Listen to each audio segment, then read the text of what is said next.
folks, because hi. And we're live.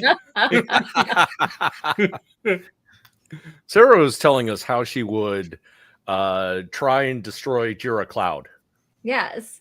Hey, that is one of the things we talk about on TJL. Like when I didn't break it, but let's just say I maxed it out because it couldn't recognize splitting by a pipe, which made me sad.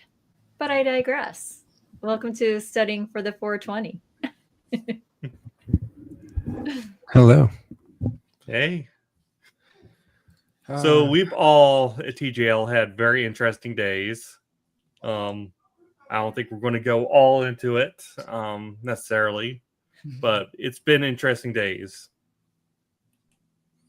Indeed. So, how is my air conditioner broke? Oh no! That's like a state of emergency. Is it? Where I am, it's like you. Well, yeah, where we are too. Where I am too. If you are renting and your AC breaks in the summer, it is a legit emergency. They have to come out and fix it, even if it's like middle of the night. Oh my gosh! Oh, we just opened up the windows. Yeah. Californians. We'll be fine. We'll be down at 68 degrees tonight. That's not so bad. I would just go in the basement if I had a better basement, because at least in the basement it's cooler. We don't have basements here. Yeah, you don't have basements, Bob? Nope. Basements are a rarity here. It's a slab foundation. Yeah. Most houses are built with a slab foundation. So I got a reinforced tension slab. So like if I even drill into my floor, like the house was kaboom. Noted. Yeah. Don't do that. So Bob, when I'm out there at the end of October, what I'm hearing is I need a power drill and some masonry bits. Who's to say? We might need that. But talking about foundations and looking at one of these foundations for Jira Service Management and the certification exam, sir, tell us about what we're going to be doing as far as setting up services. Yeah, we're going to go through this lesson together. Oh my God. In fact, I just got a request to create a video about services today. So this is perfect timing. So we're going to talk about setting up services and setting up your organization service relationships. So what the heck are these services anyway?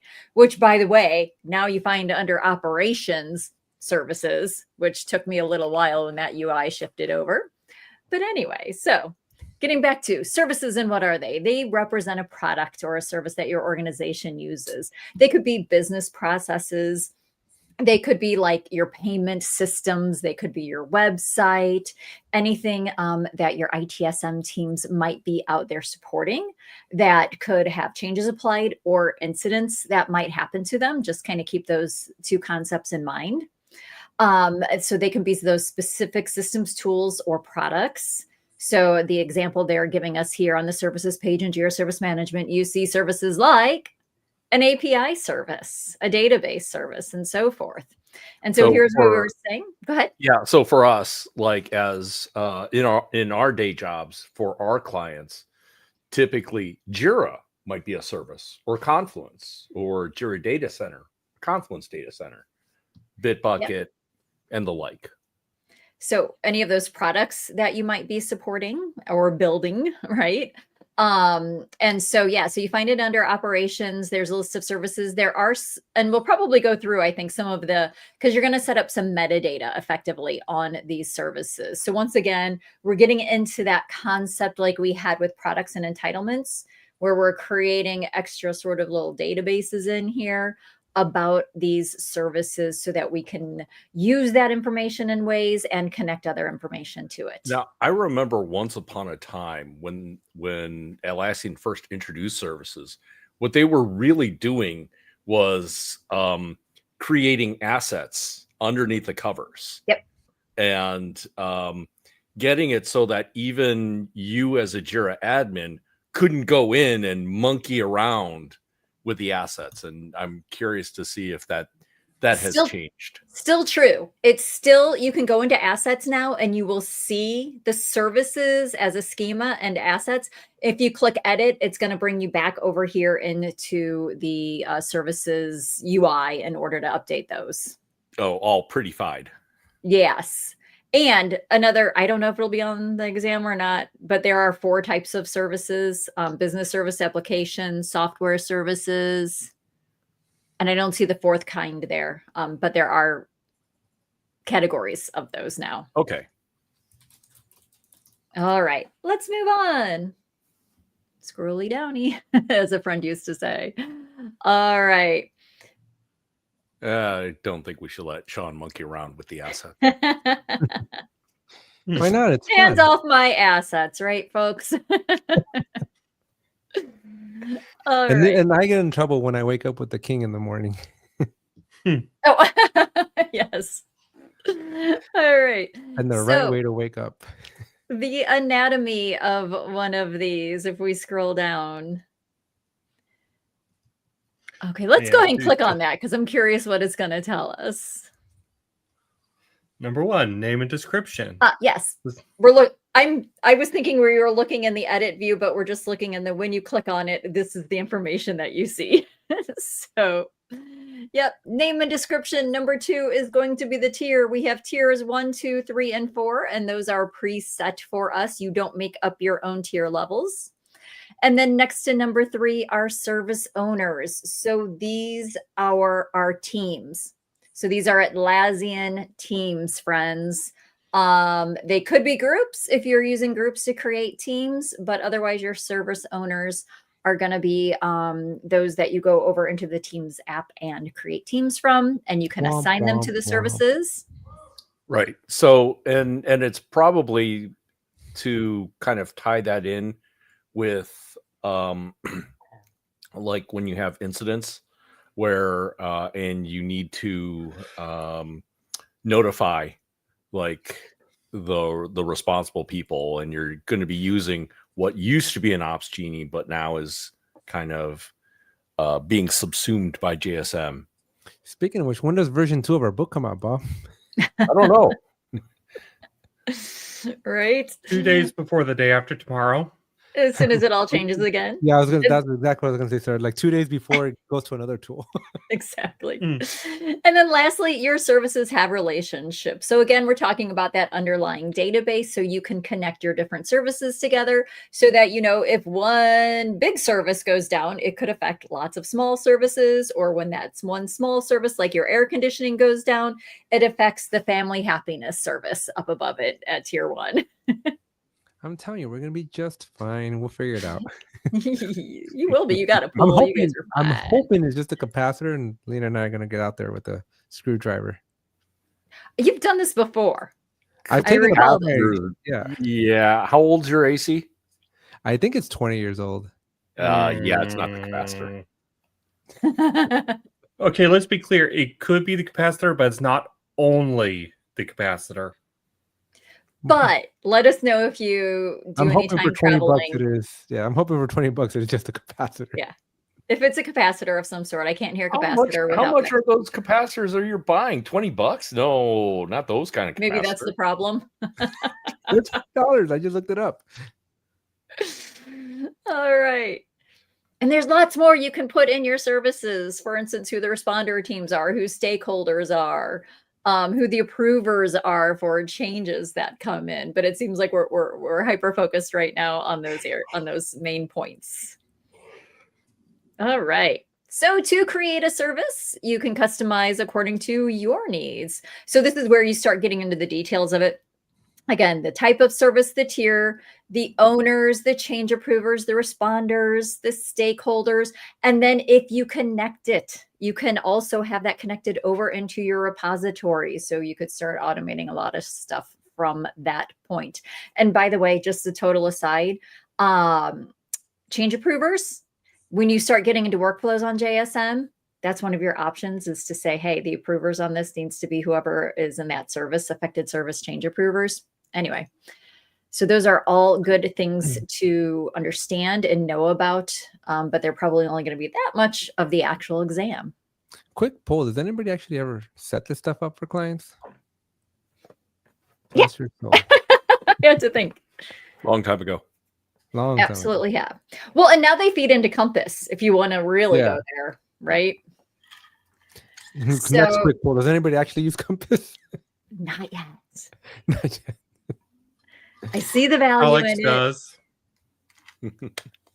I have to. Bob made me do it.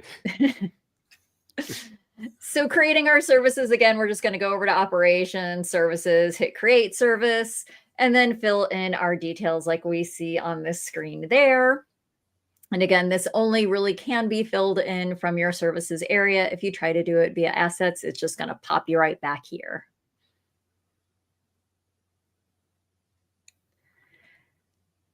And our tiers, so we said that's some of the additional metadata, tier 1, 2, tier 1, 2, 3, 4.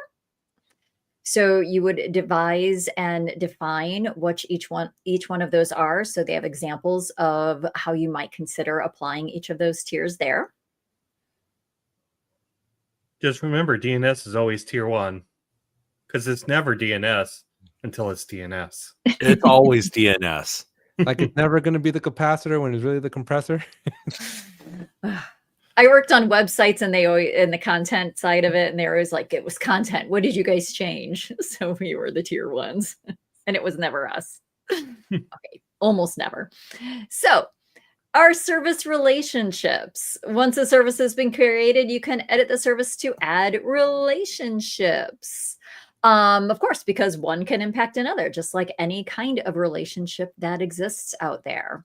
So the relationship types includes if the service depends on another one or if the service is used by.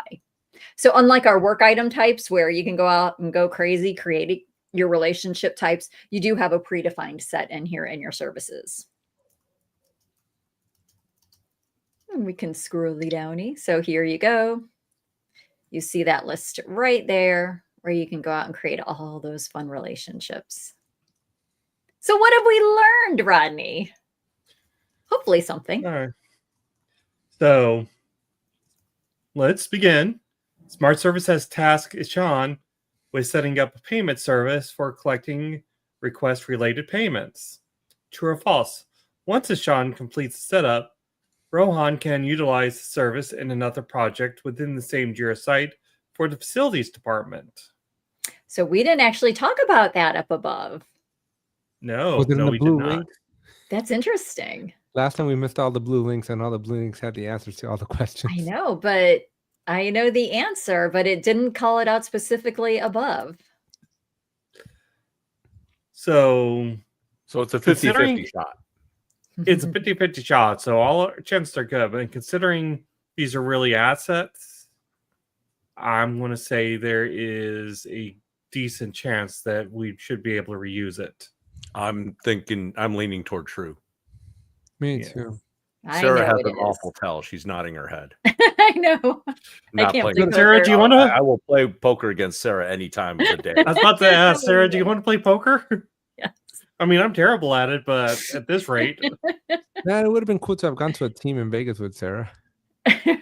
Right. No. No, maybe No. in 2 years. I think Atlassian might be back in Vegas. all right. Right. So, question number 2: which of the following is not true about a service relationship? They can be edited once the service is created. You would add a service relationship if that service impacts another. They indicate how critical the service is to the operation of your business. You can use service relationships and automation rules to flag changes that could impact critical service. So I feel like I have to read these all in the opposite way. They cannot be edited once the service is created. That would be false. You would not add a service relationship. So because you definitely you can add it, so that is true. So it's not true. So it's not true. By the way, they shouldn't have questions like this anymore on the tests. No. Right. You would add a service relationship. When you That's write true. something and it flat and you use a negative, it kind of flags it. So Yeah. This is it's a tricky question, but considering one was literally used to describe something else in this chapter, I'm thinking it's probably the one that is not true about service relationships. I agree. Only because I know the first three are absolutely true. The first three? Aren't they? You can edit a service once it's created. You would add service relationship if it impacts another one. And using the tiers, wouldn't we decide how critical the service is to the operation of our business? You just said it. The day they're talking about in this question, though, is service relationships, not services. Well, I'm bad at critical reading right now. There you go. I think Rodney's got it. Rodney found the wrong answer. So when you establish a relationship, you can't edit it? No, you can. That's a true statement. We're trying to find the false statement here. Yeah, Rodney found the false statement. I say it's number 3. I think I agree with Rodney. It's number 3. Service relationships do not indicate how critical the service is. They just link to the operation together? of the business. As Sarah said, it's tiers. Yes. So, told y'all I was dumb today. All right. Now, they have a working AC. I'm sitting here trying to click the wrong screen, so I don't want to hear it, Sarah. Or are you trying to use your touch screen? Where is it? No, I've got...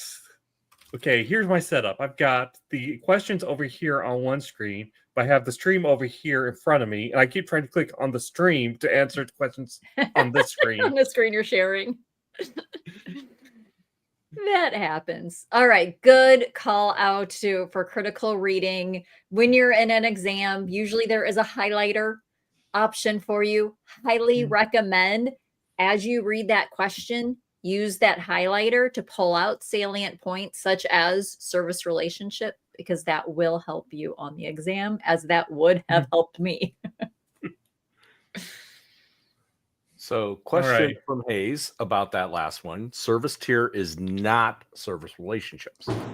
Correct. So it is a different attribute in your service where you can specify the tier. Tier 1, Tier 2, Tier 3, Tier 4. Yep. Now, the good news here, and as Bob pointed out, as a CSM, they're not really allowed to write questions like that anymore. So you shouldn't... There's still some in the system from years gone by, but you shouldn't see them too often as you're taking these exams. They are cleaning them up when they do refreshes. So, So that was a tricky question, but you shouldn't see too many like that anymore. Right. So moving on to question number 3. What information can you find about a service on the services page? Correct all correct responses. Again, this is a very old style ACP question. This is the kind of thing that would kill you on the ACP 100 and 200, which was the Jira admin and Confluence admin, respectively, for data centers. Again, another question type you would not see often, but still, you have to know what you're talking about, because this is an all or nothing. You either get all the answers right, or you get no points at all, even if you have 2 out of 3 or whatever it is. So we know the first one's right, because Sarah. So we know we can find how critical the service is, because a service tier will be listed. But not in the service relationship. The billing details of the service. That's an interesting one. Yeah, leave that blank, please. Yeah, that one I would leave blank for the moment. The assigned service owner team, that is an attribute that is on there. That's on there. Any relationships to other services. Check. Yes. So I We think have a winner. B is the only one that you want to check here. Correct. I just want to, knowing some of the exams Sean has taken, they would give him flashback. They gave me flashbacks, but this is what we do for you guys. Yes. Well, in other words, I think they did potentially listen to some feedback about the exams and adjusted and modernized the ways they are being done now. I'm still going to treat the ACP-220 with the same respect that the ACP-200 deserved, because that was notoriously hard. All right, so our next lesson will be configure SLAs to manage service quality goals. All right. So what are these SLAs that we're talking about? Well, first we're going to define them. Then we'll do that same thing about creating, configuring, and using out of the box as well as custom SLAs, our service level agreements. Use priority to group SLA goals, which was an awesome feature to add, and identify the common use cases and troubleshooting scenarios. Let's go. So I'm laughing because I just noticed the little headphone thing where it said listen. I was like, it could totally do my job. Just click that. But do you see it up there? There's a little headphones up at the top. Never mind, I digress. We'll see it next time. Right there. Listen. Hey, listen. So our service level agreement is a contract between a service provider and the end user that defines the level of service expected from the provider. Effectively, how long is it going to take you to resolve this? And then we decide. For me, I always describe it as a timer that starts a timer, can pause and stop a timer based on certain criteria. And then eventually that timer goes out, which would be known as breaching your SLA. So what we do is we use time and we can set up different goals for our teams. So we'll start with the time side. And the time side, I think, let's just make sure, what time is tracked, when it's tracked, when you start, pause, and stop.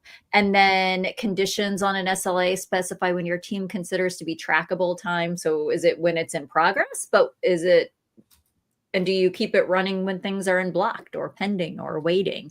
Those are decisions that best practices you make with your teams and those people who are expecting that level of service. And then the other side of that is those goals. And so the goal for the selected work item lets you define a target for the time metric. Different sets of work items can have different goals. So for instance, maybe something gets reported by or requested by the COO of your company. Their goal could be time to first response is 5 minutes.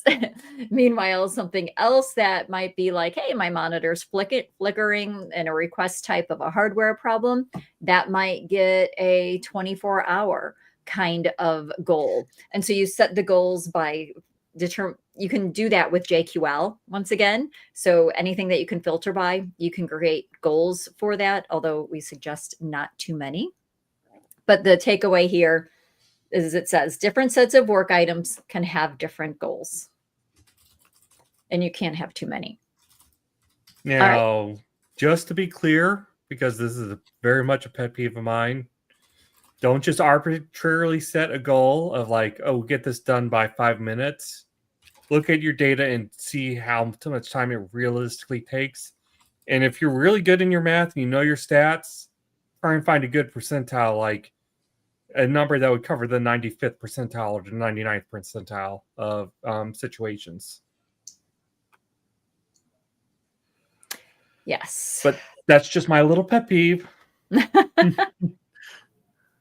Yeah, even though some people say anything can be done in 20 minutes, I will still disagree, and I would never necessarily set a 20-minute SLA. He's not paying attention. Who, Sarah, could you possibly be talking about? I don't know. Definitely no one on the stream. Nobody on here thinks everything can be done in 20 minutes. I for do. $20. I wouldn't say $20, but 20 minutes, it's going to cost you $200. Capacitor. I think the lack of air conditioning is definitely affecting his brain. It took him a while to kind of catch on right? that we were I'm talking on about ChatGPT learning about air conditioners right now. I'm becoming an expert. Oh on my HVAC. gosh. Even though All I right. worked at Carrier for 3 years, you think I know everything about HVAC? So, good. anyone in the LA area could tell us if Alex's house burns down because he tried to fix it himself? Right. We'll watch for that. Okay. So We'll make back them to our routine use. service level agreements. Let's again imagine Alex here. It got reported that his air conditioner went down. So the request was come fix my air conditioning. And so his time to first response, right? His goal might have been 10 minutes, just to say, okay, thanks for letting me know. And then he's going to start working on that. And then if the 20 minutes that we have set for Alex to do anything in 20 minutes goes past, he will have breached his SLA. And then those SLAs are what help you really start defining levels of even your customer satisfaction, your trust, and your accountability. Are you getting things done in the time that you said that they were going to get them done? When you get them done within the time, customers get happy. One of the things that comes up a lot too is people ask about, can you publish your SLAs? Not directly. There's reasons for sharing out those SLAs publicly, and there's reasons for not doing it. But just so you know, there is no way on your portal with native Jira Service Management to say, these are the time expectations out there. Even though, and I mentioned this because in here it says, right, that SLA set expectations up front, fostering trust between service providers and customers, drive productivity by defining request urgency and keeping teams focused on what is most relevant. That's all kind of behind the scenes. It's not what the customer actually sees, because frankly, the customer just cares about, are you working on this? And is it getting done in the level of time that I'm sort of come to expect from you potentially? Or are you providing me with updates? All right, so let's go look at those SLA management in Jira Service Management. So it comes built in. This is a feature of every JSM project, is to be able to do SLA management, to monitor those requests, ensure they're resolved in a timely manner. A lot of this is a little bit repetitive. Just know that when you create that, when you create your SLA, when you put your filter in for those things that it's going to hit, it talks about this rules engine. So as soon as something hits one of those filters and it says, hey, I found you, you match all of my criteria, then that SLA is automatically going to show up over on your issue.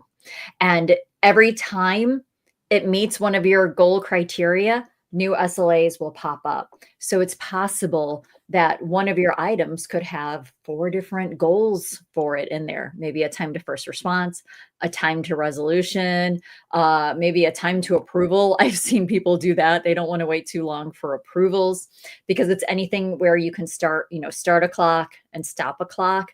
There's when something goes into a status, when it leaves it goes into a next status. All of those things can start to control your clock. But I think, again, the main takeaway here is that SLAs depend on goals, which are defined by JQL and by triggers, and they will get applied to any request type that you want them to. Let's move on.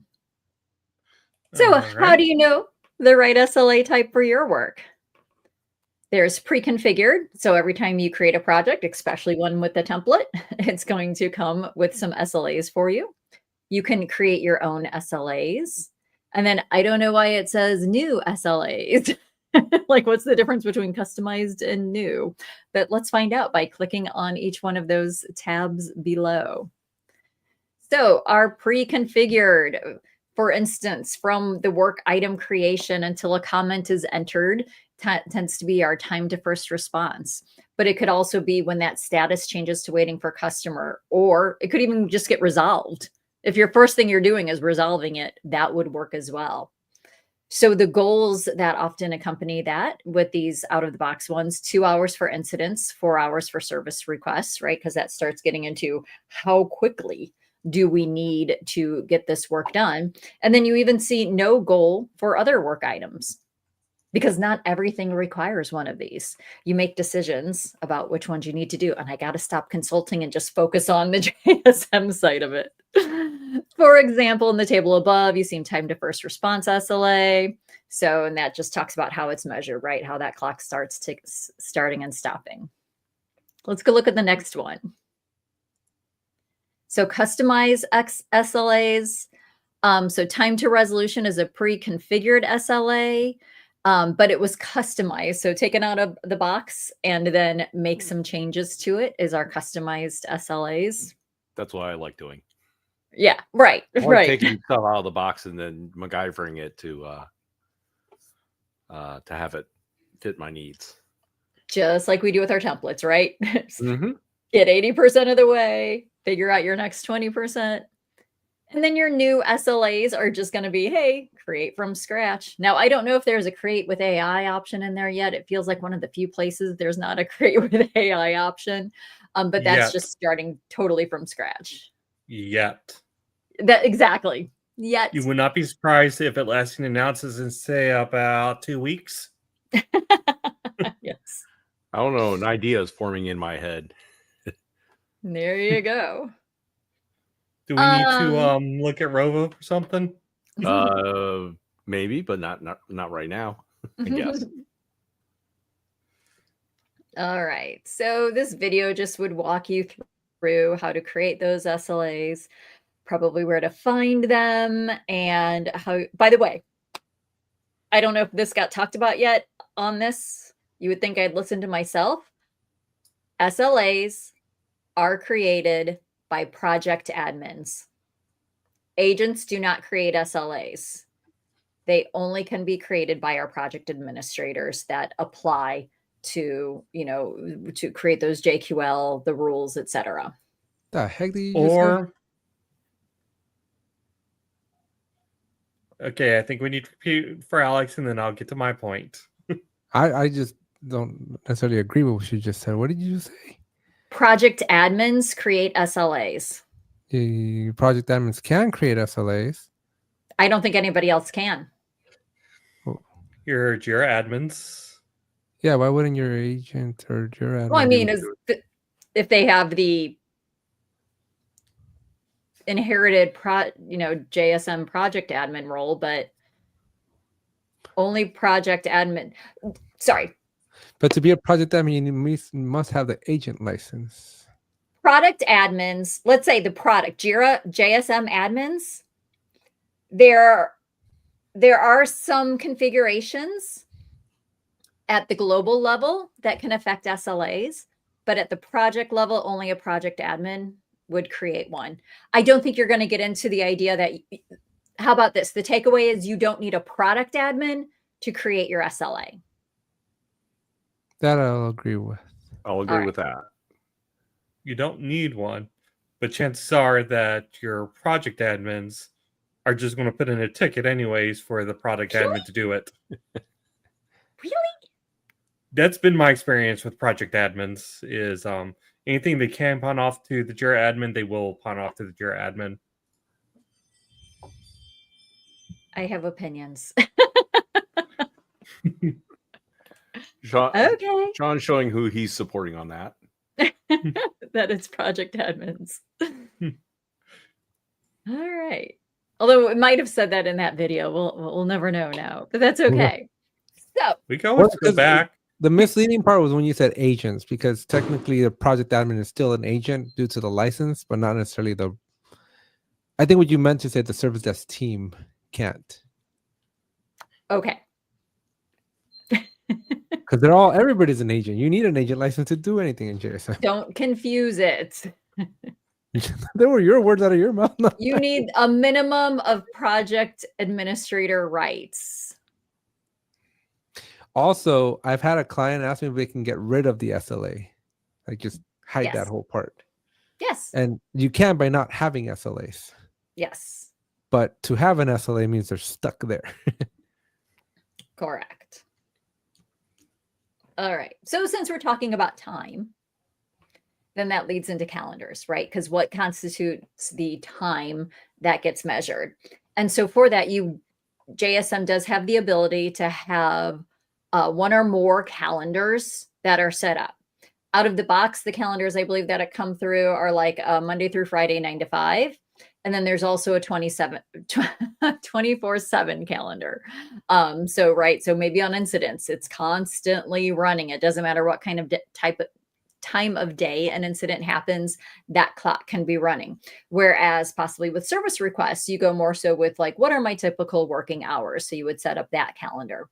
Those calendars can also, you can go ahead and put holidays on those calendars as well, so that you can, those clocks are only running while during working hours and during working days. So I think that's a lot about what this section of this training is going to cover. And so just to be clear, your goals, for every goal you have, you're going to select a calendar to use that. And you can have siestas in the middle of it if you want to. Barcelona. All right. So the sample 9 to 5 calendar, if we scroll a little bit down, that's what we'll see. Is that, it says, hey, we got Monday, Tuesday, Wednesday, Thursday, Friday, 9 a.m. to 5 a.m. So there are ways to say, here's the morning hours and here's the afternoon hours in case that applies to you all. Again, don't think it's a question out there. Just in case you were curious, that is a possibility. And then if we go up to our support calendar, so this is where you can start getting a little more into it, I think, which is exactly kind of what it's doing here. So it's saying that, hey, this office maybe opens, or the people in this time zone start here. People in another time zone can start over there. So those times may vary across around the world. So yeah, so one more feature that you just lightly touched on that probably needs a little more of a mention. Please. On these calendars, you can specify the time zones so that you can set up, say, a US support team, the SLA calendar that they would be using, as well as an APAC calendar for the support team that is out over in India or China, or so Australia in this case. Yes, or Australia in this Always. case. All right. So then there's a video more about that. And then group SLA goals to increase your overall goal capacity. Because, again, not sure if this is one of the questions, but is it 65? No, 70 rules? There's a finite number of goals. There's a finite number of goals that you can have. It might even be 90. I'm trying to picture it right now. 190 somewhere. I feel like it's 90. It'll tell you when you go to your SLAs. It'll be like X of whatever, right? How many you have. But that might be something to know. If they don't have it in a blue box here, it might be something to know that there is not an infinite number of SLA goals. So you'll want to be careful about how many you create. And again, 90, wow, is a lot, but I understand that how that could happen in some scenarios. So let's look at this. And so what they've done now is you can group several priorities under a goal to increase the amount of time targets that goal can handle. So effectively, what this means is, let's say we have a JQL, right? That something's going to fit into that. And then we have the ability to have priorities on each one of those requests, from highest to lowest. If something comes in with a priority, incident highest, that might have a goal of 1 hour. Something comes in, incident priority lowest, that might have a 4-hour goal on that. So rather than having to create 2 different goals to meet those 2 different priorities, you have one goal, and now you get to do it divided out by priority. So that's what they mean here by grouping your goals by those priorities. So I think that's a lot of the example is probably what I gave without reading it. And then this shows you an example. And something else to notice, I mentioned for every goal, you have a calendar. So even in here with the priority, that's part of your goal. So there's a calendar option there. And then in that column off to the right, that tells you how many hours, because in this case, we're setting it up in hours. So how many hours you have to meet those goals. Is priority the only criteria that you could use to categorize?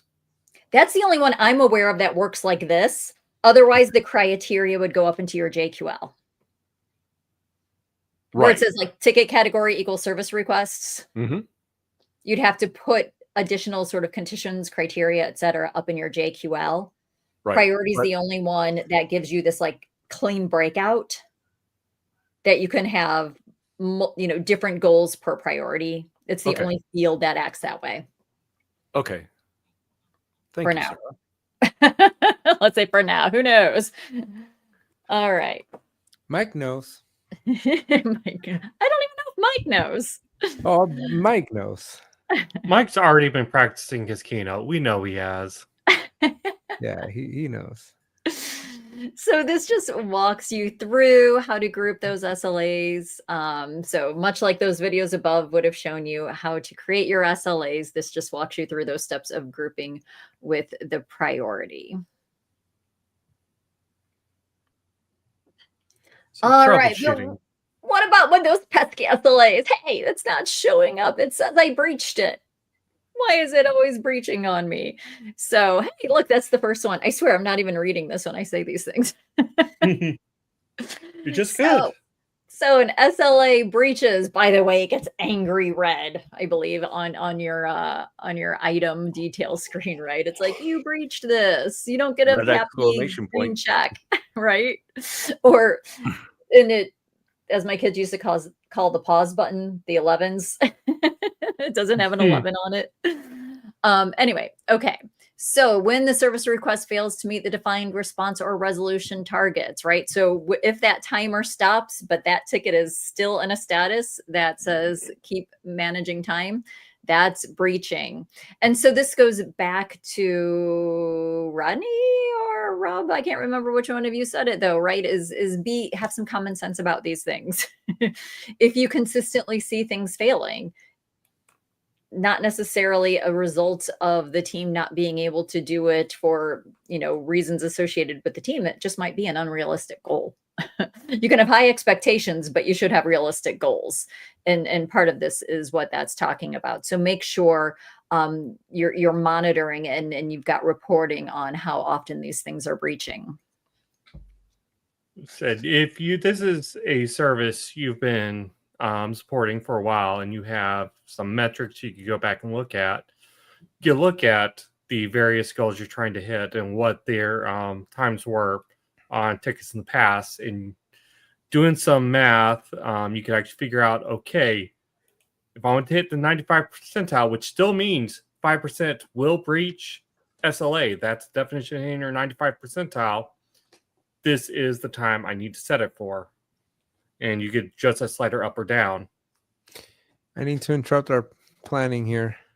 I just got a package. Sarah. Is it a capacitor? No. It's crayons. I love it. For the crayons for the coloring book. And what is that coloring book for, Alex? It's going to be a couple of pages that are going to be included in the Big Book of Atlassian as part of our Atlassian Builder Summit giveaway. I love it. Just a little quiet space. Yeah, a little quiet space so people can go in color. Exactly. Yay. Sign up if you haven't already. It's only have you looked at Kythera's submission yet? Yeah, she's working on some pages? stuff. Yeah. Yeah, I saw the first one she finished up. Oh, I haven't today. seen what she did. Did she put them up? I haven't been on LinkedIn today. It wasn't on LinkedIn. She put it up on Rob's Discord. Oh, okay. Ooh, I'm not on Rob's Discord. But I guess I need to share it then real quick. But they'll have to wait because I'm sharing the screen right now with this. So we'll wait till the end of the show. Lena's got it. She's looking. So, Sarah, let's talk about an incorrect SLA configuration. Indeed, right? Because why is this SLA not showing up? Why can't I get any reports on that time to first response? And because it just might be incorrectly configured. So you're going to go in and you're going to check your JQL first of all, right? Take that JQL out of your SLA, throw it into a search bar. See if you get any hits on it, first of all, right? Because maybe there's a problem with your JQL, which highly recommend, even though it has gotten better, writing those JQLs over in the SLA goals, just do it over in a search bar first. Make sure you're getting results. Make sure they're meeting exactly what you need. And then take that JQL and use that to create your goal. And then we talked already about sometimes there's just inaccurate or unrealistic targets that might be happening. And so you make those adjustments for that. And then communication challenges.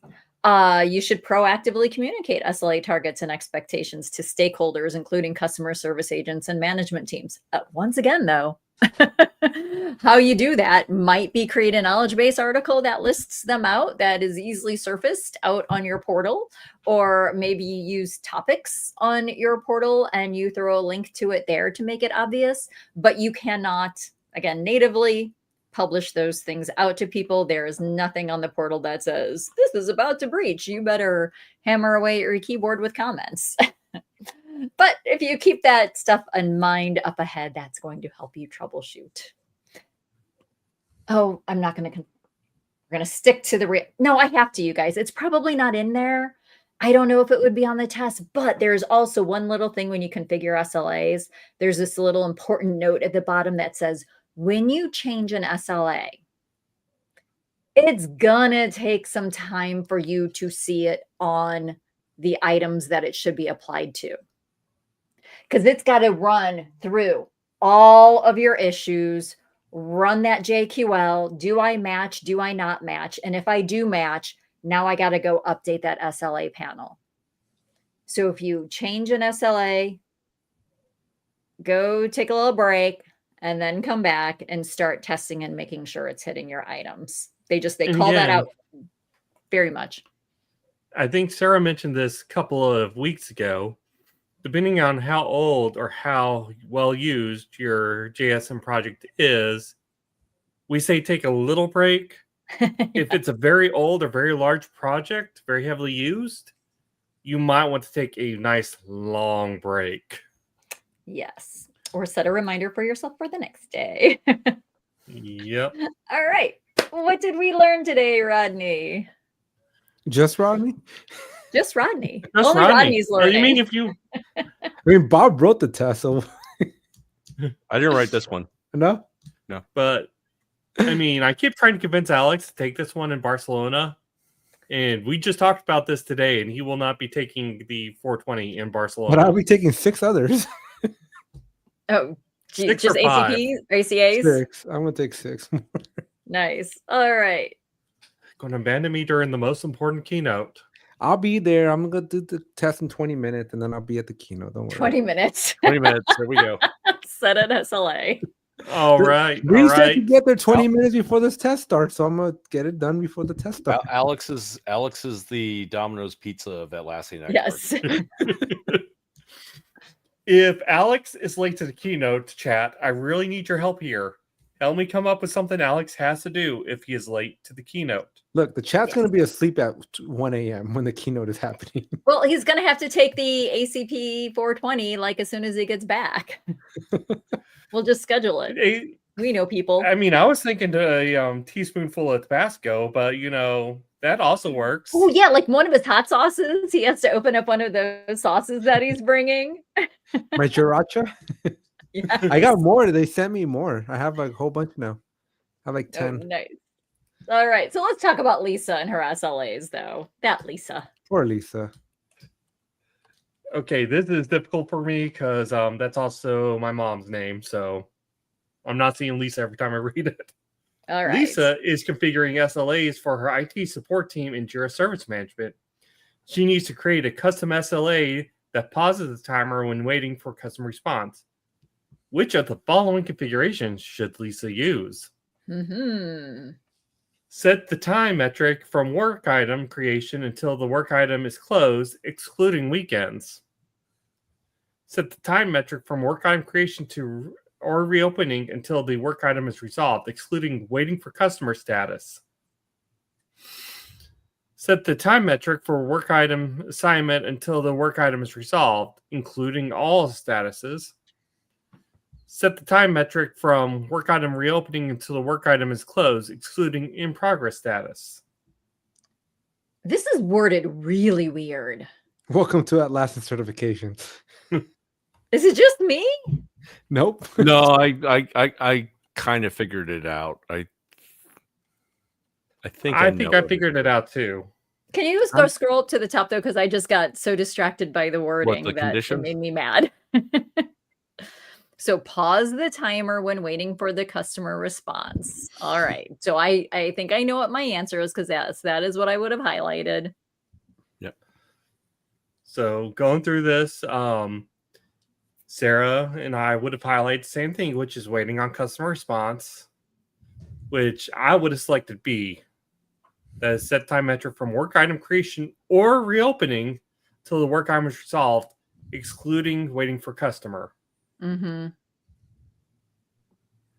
And I would argue this is not a question you might see still, because you have to make some assumptions that there is a waiting for customer status, and there might not be in a project. So I think this would be worded differently on the exam. Yeah. Sean says Bob wrote it. He did not. Whenever I take one of these dumb tests and it's a bad question, I'm just go Bob wrote it. You don't already? No, because I didn't know during the project admin test that I took back in July, that was every time I hit one of these questions, I'm like, Bob. I mean, I know Bob didn't even work on that one, but still, just Bob. Right. You got to have somebody. All right. All So right. B was the correct answer. Hooray. Lisa should set the time metric reopening, excluding the waiting for customer status. That was the key note, because excluding it means the timer is paused while it's in the status. Allegedly. Allegedly. Next question, 2 of 2. David is a service project admin who needs to explain to his team what a service level agreement is. Which of the following statements should David use to define an SLA accurately? A document that lists all service tasks and their deadlines. Ding, ding, ding. We have a winner. A contract that defines the level of service expected from a service provider. A set of instructions for service agents on how to perform their duties. Ooh. Or a performance review system from service agents. Never say that. That's what it is. Let's never say that one, though. But that's exactly this what it shouldn't be. This is the other half of that pet peeve I was so riled up about earlier. Question right here. Yeah. This is a Bob question. Again, I don't think this question would be on the test. This is not going to show Bob sets up. our SLAs on TJL. Yeah, and then I get nasty grams every time I fail to meet mine from Bob. So I'm going to go with our friend B. B is in Bravo. But D is really what's going on. D happens in too many companies. And again, going back to what I was saying earlier, if you're one of those about SLAs, setting SLAs, if you're one of those people that just take the average from all your past tickets, that's saying you expect 50% of tickets to go over SLA to breach, that's a terrible way to then do performance reviews, because people are going to automatically fail half. Let's not even get into SLOC and story point estimates. But it's the same again. You said to 95th percentile, people are going to fail 5% of their SLAs just on the law of averages. And that's a terrible way to do performance reviews. My kid's taking his standardized testing, and it's the beginning of the year, and then they'll do it again. And at the end of the year, I'm like, you should be slacking off on this one, right? So that you look like way better. It's like a bowling average, man. You got to start that bowling season as crappy as possible. Yep. Little blindfold on. Submit. Yeah. We're done. Sarah loves That's the badges. Pretty one. That is a pretty badge, though. I like it. I want to adopt that one. I'm going to go take that just so I can have that badge now. I think you've earned Permissions it. is another day, friends. And then we're going to get the debate about product versus project admins. And is a product admin also a JSM project admin? Not unless you manipulate your you got to change the permission scheme.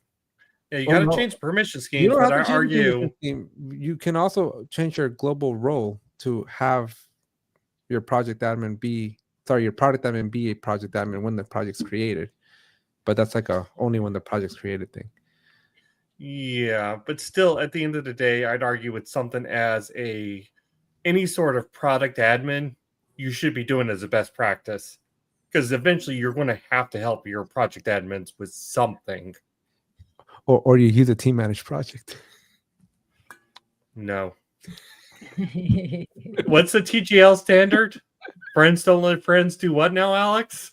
Make team admin projects. It's awfully funny. Alex was the one that brought it up. I mean, Because I just had an email conversation with someone like 2 days ago about this. They're like, I just made a project. How come I'm not an admin? And then he's like, I've been an admin in all my other projects. I'm like, that's because all your other projects have been team managed projects. Welcome to company. So then I had to go tell him how to make himself the global role. Hey, Atlassian. That's hilarious. Atlassian. This is such a great play on the hot sauces. Jiracha and Conflago. yeah. Conflago. I have a Conflago hot sauce. So we are talking on, again, this is Rob's Discord server for his learning lessons. We are talking about other things, Kythera, because she is a trained artist, could make for Alex's And coloring apparently section. an English major because my English sucks.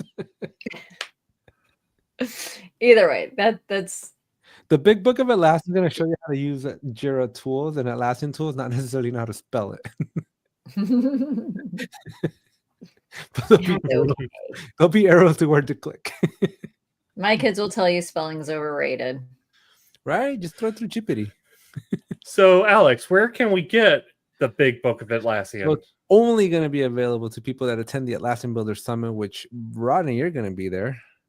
Is I it will still be. called the Big Book of Atlassian? You were going to change the name. I'm potentially, I'm not sure yet. For right now, it's still a working title, but If Don't you change have the name. coloring pages in there, I think you have to keep it as the Big Book of Atlassian. Yes. there will be coloring pages. There will be note sections too, because when people go to conferences, right, you want to take notes. So it's a multi-purpose book. So there'll be some fun stuff. But yeah, I'm probably about right now. We probably have about half of it written already, and so we got a couple. How weeks to many finish of it. them are stolen from the Jira Guy pages? None. But if you How want many of them will now be stolen from the Jira Guy pages? the other 100 pages I need. You got 100 articles you want to drop in? Ooh, word searches would be fun. We do little mazes too. Maybe a little crossword. You could throw. I made a Connections once that nobody got. Do you know the game Connections? from New Oh, York never Times. mind. It's where you get 16 words Yeah, and they can only go fit into the 4 groups of 4. Yeah. I did one for a JSM thing once. play that I every should day. find it. Yeah, see, I Right love it. before I think it's a Wordle. fun. I think you could totally make connections on here. That would be cool. Yeah, no, well, I mean, I keep hating having to add scope to poor Lena, but we're definitely gonna have word searches in there now. Maybe a little crossword. Lena, I'll let you know who Sean is, so you could talk to him about the scope increases. Indeed. Speaking of which, we may be looking for a Forge the presenter soon. If anybody knows anybody. A Forge presenter? Yeah. Your teammate might not be able to make it.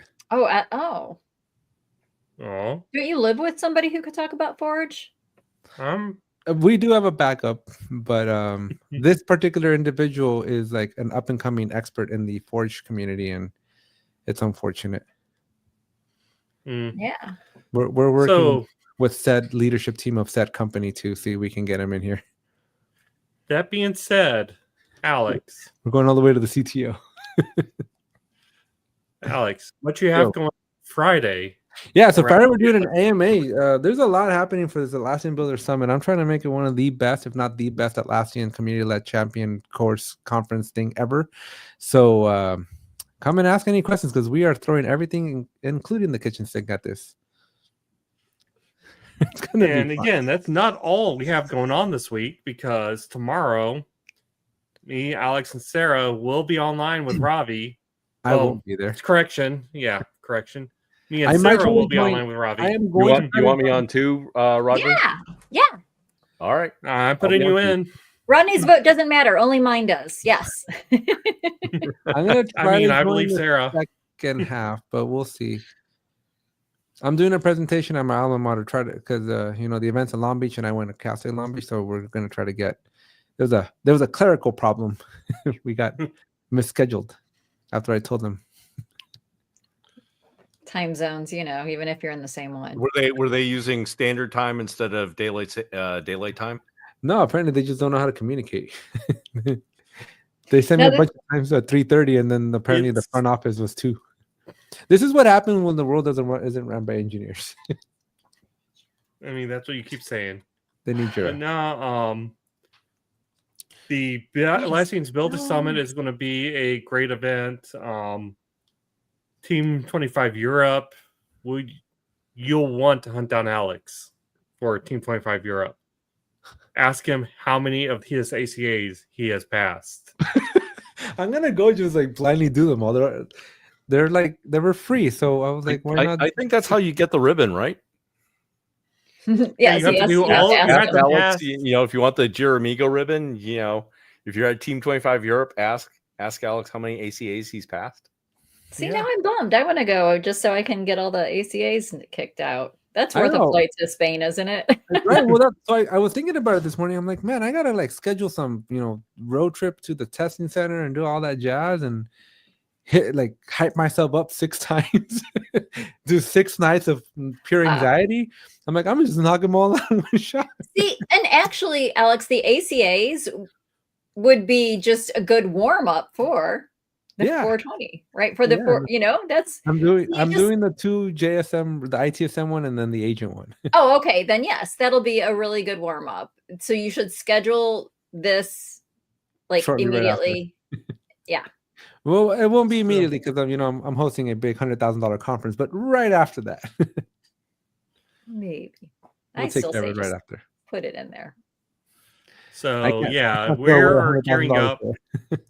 We are gearing up on TJL for a very, very busy Techtober? Techtober. Good call there. So you definitely want to be watching and see what we're up to. Yeah, and who but- knows? I might convince Ronnie to do a live stream from ABS. I mean, I'm going to be there on a Thursday, so We might do some.